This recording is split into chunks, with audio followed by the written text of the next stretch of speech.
أعوذ بالله من الشيطان الرجيم. بسم الله الرحمن الرحيم. الحمد لله الذي أنزل على عبده الكتاب ولم يجعل له عوجا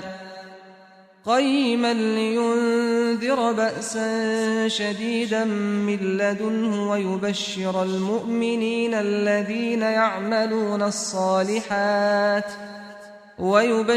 المؤمنين الذين يعملون الصالحات أن لهم أجرا حسنا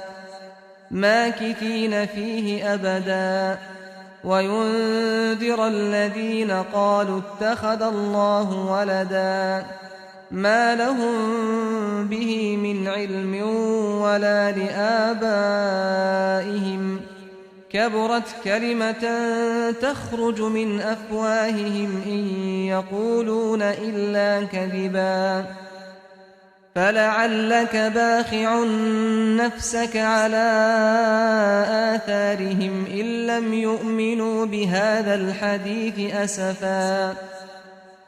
إنا جعلنا ما على الأرض زينة لها لنبلوهم أيهم أحسن عملا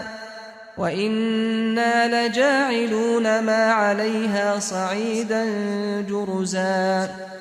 أم حسبت أن أصحاب الكهف والرقيم كانوا من آياتنا عجبا إذ أوى الفتية إلى الكهف فقالوا ربنا آتنا من لدنك رحمة وهيئ لنا من أمرنا رشدا فضربنا على آذانهم في الكهف سنين عددا ثم بعثناهم لنعلم أي الحزبين أحصى لما لبثوا أمدا نحن نقص عليك نبأهم بالحق إنهم فتية آمنوا بربهم وزدناهم هدى وربطنا على قلوبهم إذ قاموا فقالوا ربنا رب السماوات والأرض لن ندعو من دونه إلها لقد قلنا إذا شططا هؤلاء قومنا اتخذوا من دونه آلهة لولا يأتون عليهم بسلطان بين فمن أظلم ممن افترى على الله كذبا وإذ اعتزلتموهم وما يعبدون إلا الله فأووا إلى الكهف ينشر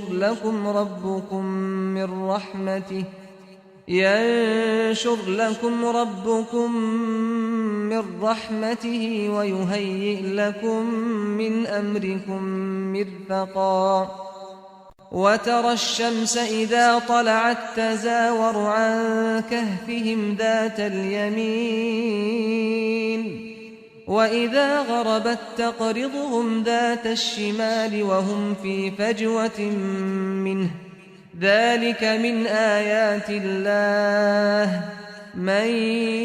يهد الله فهو المهتد ومن يضلل فلن تجد له وليا مرشدا وتحسبهم أيقاظا وهم رقود ونقلبهم ذات اليمين وذات الشمال وكلبهم باسط ذراعيه بالوصيد لو اطلعت عليهم لوليت منهم فرارا ولملئت منهم رعبا وكذلك بعثناهم ليتساءلوا بينهم قال قائل منهم كم لبثتم قالوا لبثنا يوما أو بعض يوم قالوا ربكم أعلم بما لبثتم فابعثوا أحدكم بورقكم هذه إلى المدينة فلينظر أيها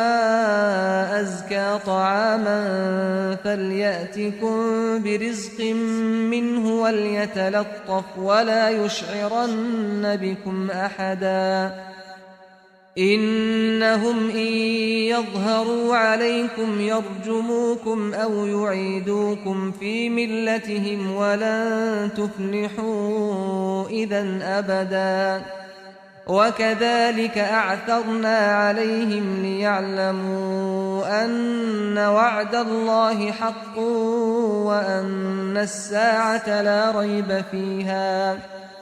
وأن الساعة لا ريب فيها إذ يتنازعون بينهم أمرهم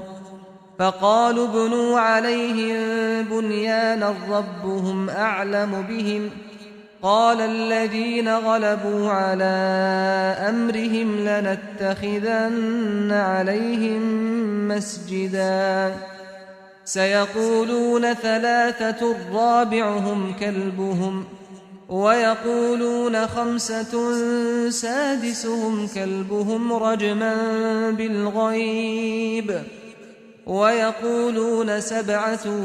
وثامنهم كلبهم قل ربي أعلم بعدتهم ما يعلمهم إلا قليل فلا تمار فيهم إلا مراء ظاهرا ولا تستفت فيهم منهم أحدا ولا تقولن لشيء إني فاعل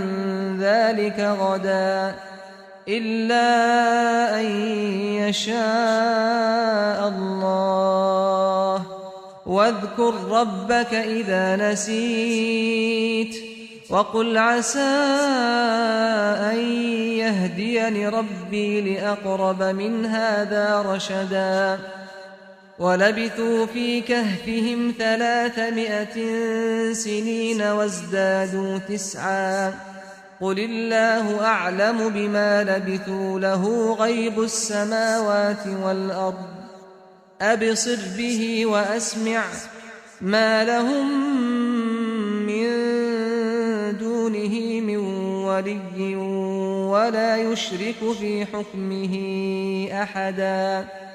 واتل ما أوحي إليك من كتاب ربك لا مبدل لكلماته ولن تجد من دونه ملتحدا واصبر نفسك مع الذين يدعون ربهم بالغداة والعشي يريدون وجهه ولا تعد عيناك عنهم تريد زينة الحياة الدنيا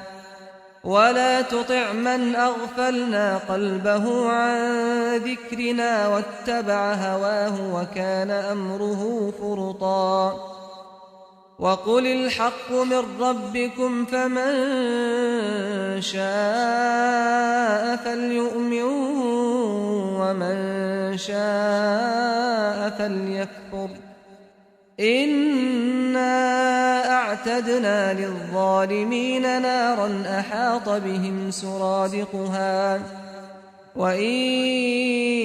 يستغيثوا يغاثوا بماء كالمهل يشوي الوجوه بئس الشراب وساءت مرتفقا إن الذين آمنوا وعملوا الصالحات إنا لا نضيع أجر من أحسن عملا أولئك لهم جنات عدن تجري من تحتهم الأنهار يحلون فيها من أساور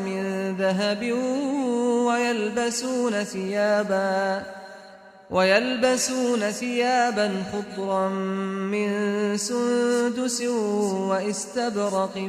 متكئين فيها على الأرائك نعم الثواب وحسنت مرتفقا واضرب لهم مثل الرجلين جعلنا لأحدهما جنتين من أعناب وحففناهما بنخل وجعلنا بينهما زرعا كلتا الجنتين آتت أكلها ولم تظلم منه شيئا وفجرنا خلالهما نهرا وكان له ثمر فقال لصاحبه وهو يحاوره أنا أكثر منك مالا وأعز نفرا ودخل جنته وهو ظالم لنفسه قال ما أظن أن تبيد هذه أبدا وما أظن الساعة قائمة ولئن رددت إلى ربي لأجدن خيرا منها منقلبا قال له صاحبه وهو يحاوره أكفرت بالذي خلقك من تراب ثم من نطفة ثم سواك رجلا لكن هو الله ربي ولا أشرك بربي أحدا ولولا إذ دخلت جنتك قلت ما شاء الله لا قوة إلا بالله إن ترني أنا أقل منك مالا وولدا فعسى ربي أن يؤتيني خيرا من جنتك ويرسل عليها حسبانا من السماء فتصبح صعيدا زلقا أو يصبح ماؤها غورا فلن تستطيع له طلبا وأحيط بثمره فأصبح يقلب كفيه على ما أنفق فيها وهي خاوية على عروشها ويقول يا ليتني لم أشرك بربي أحدا ولم تكن له فئة ينصرونه من دون الله وما كان منتصرا هنالك الولاية لله الحق هو خير ثوابا وخير عقبا واضرب لهم مثل الحياة الدنيا كماء أنزلناه من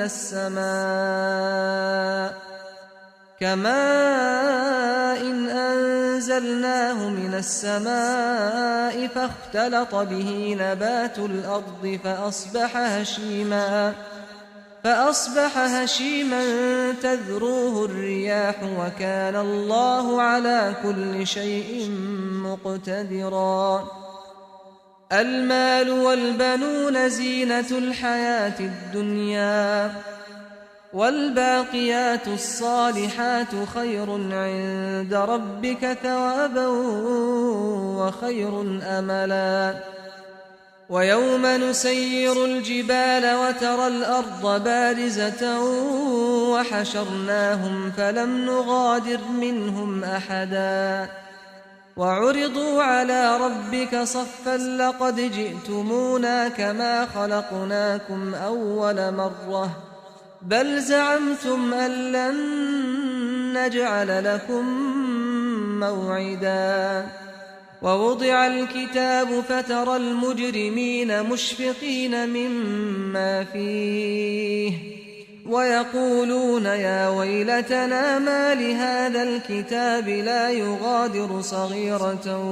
ولا كبيرة إلا أحصاها ووجدوا ما عملوا حاضرا ولا يظلم ربك أحدا وإذ قلنا للملائكة اسجدوا لآدم فسجدوا إلا إبليس كان من الجن ففسق عن أمر ربه أفتتخذونه وذريته أولياء من دوني وهم لكم عدو بئس للظالمين بدلا ما أشهدتهم خلق السماوات والأرض ولا خلق أنفسهم وما كنت متخذ المضلين عضدا ويوم يقول نادوا شركائي الذين زعمتم فدعوهم فلم يستجيبوا لهم وجعلنا بينهم موبقا ورأى المجرمون النار فظنوا أنهم مواقعوها ولم يجدوا عنها مصرفا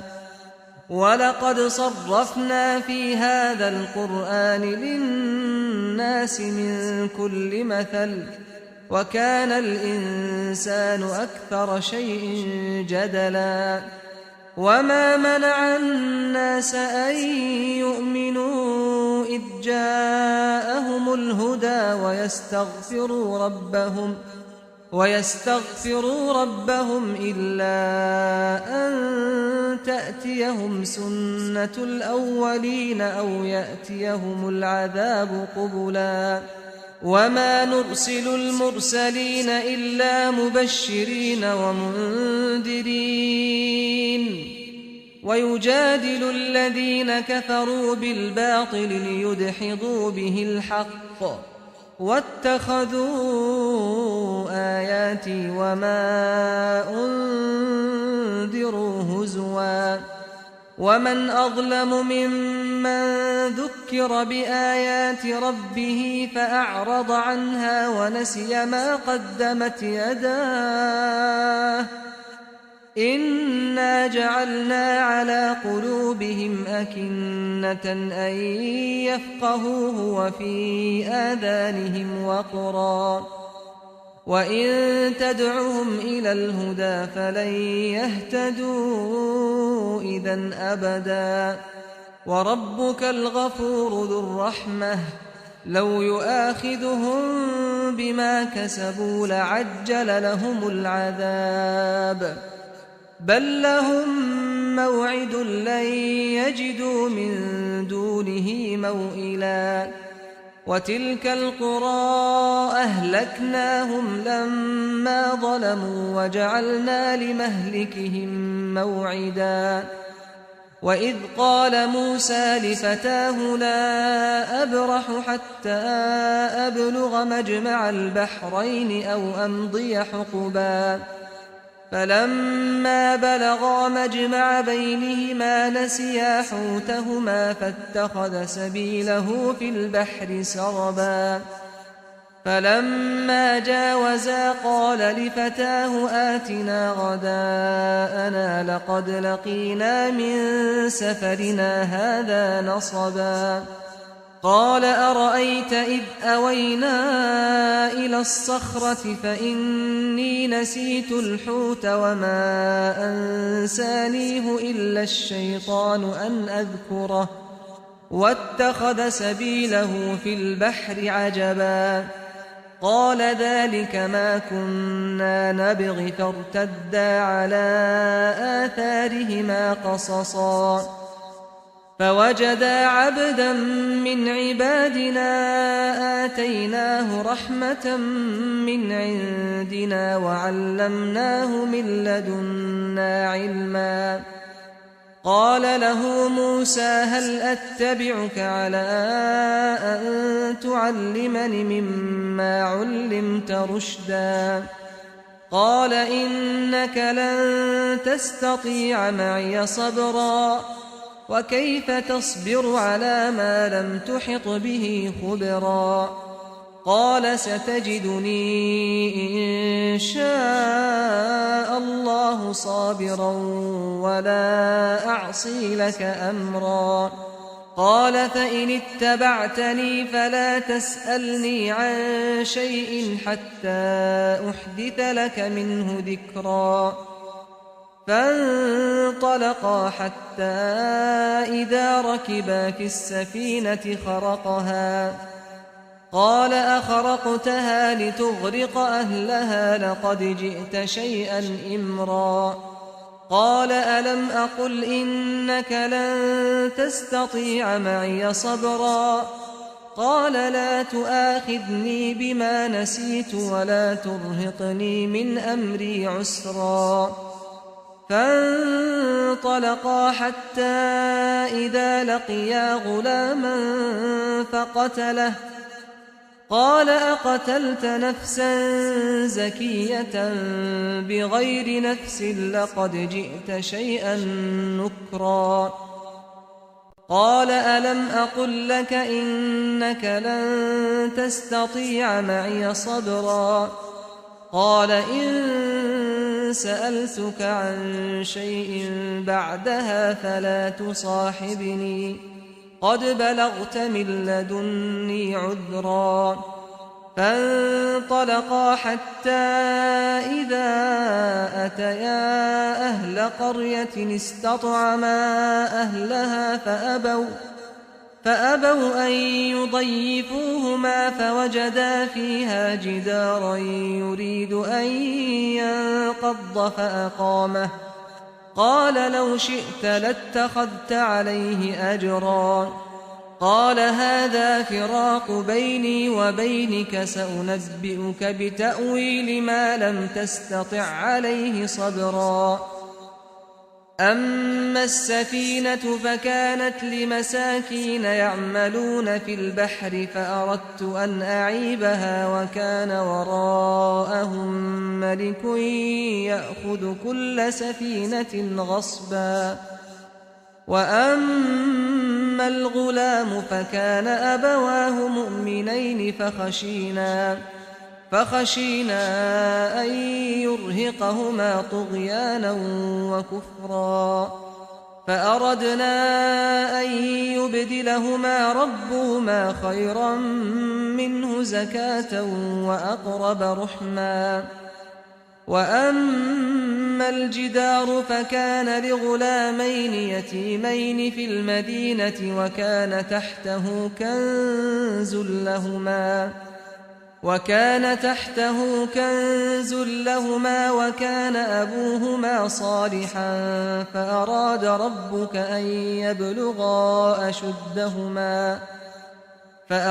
ربك أن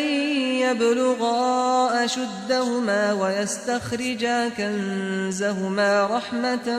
من ربك وما فعلته عن أمري ذلك تأويل ما لم تسطع عليه صبرا ويسألونك عن ذي القرنين قل سأتلو عليكم منه ذكرا إنا مكنا له في الأرض وآتيناه من كل شيء سببا فأتبع سببا حتى إذا بلغ مغرب الشمس وجدها تغرب في عين حمئة ووجد عندها قوما قلنا يا ذا القرنين إما أن تعذب وإما أن تتخذ فيهم حسنا قال أما من ظلم فسوف نعذبه ثم يرد إلى ربه فيعذبه عذابا نكرا وأما من آمن وعمل صالحا فله جزاء الحسنى وسنقول له من أمرنا يسرا ثم أتبع سببا حتى إذا بلغ مطلع الشمس وجدها تطلع على قوم لم نجعل لهم من دونها سترا كذلك وقد أحطنا بما لديه خبرا ثم أتبع سببا حتى إذا بلغ بين السدين وجد من دونهما قوما لا يكادون يفقهون قولا قالوا يا ذا القرنين إن يأجوج ومأجوج مفسدون في الأرض فهل نجعل لك خرجا على أن تجعل بيننا وبينهم سدا قال ما مكني فيه ربي خير فأعينوني بقوة أجعل بينكم وبينهم ردما آتوني زبر الحديد حتى إذا ساوى بين الصدفين قال انفخوا حتى إذا جعله نارا قال آتوني أفرغ عليه قطرا فما استطاعوا أن يظهروه وما استطاعوا له نقبا قال هذا رحمة من ربي فإذا جاء وعد ربي جعله دكاء وكان وعد ربي حقا وتركنا بعضهم يومئذ يموج في بعض ونفخ في الصور فجمعناهم جمعا وعرضنا جهنم يومئذ للكافرين عرضا الذين كانت أعينهم في غطاء عن ذكري وكانوا لا يستطيعون سمعا أفحسب الذين كفروا أن يتخذوا عبادي من دوني أولياء إنا أعتدنا جهنم للكافرين نزلا قل هل ننبئكم بالأخسرين أعمالا الذين ضل سعيهم في الحياة الدنيا وهم يحسبون أنهم يحسنون صنعا أولئك الذين كفروا بآيات ربهم ولقائه فحبطت أعمالهم فلا نقيم لهم يوم القيامة وزنا ذلك جزاؤهم جهنم بما كفروا واتخذوا آياتي ورسلي هزوا إن الذين آمنوا وعملوا الصالحات كانت لهم جنات الفردوس نزلا خالدين فيها لا يبغون عنها حولا قل لو كان البحر مدادا لكلمات ربي لنفد البحر قبل أن تنفد كلمات ربي ولو جئنا بمثله مددا قل إنما أنا بشر مثلكم يوحى إلي أنما إلهكم إله واحد فمن كان يرجو لقاء ربه فليعمل عملا صالحا ولا يشرك بعبادة ربه أحدا.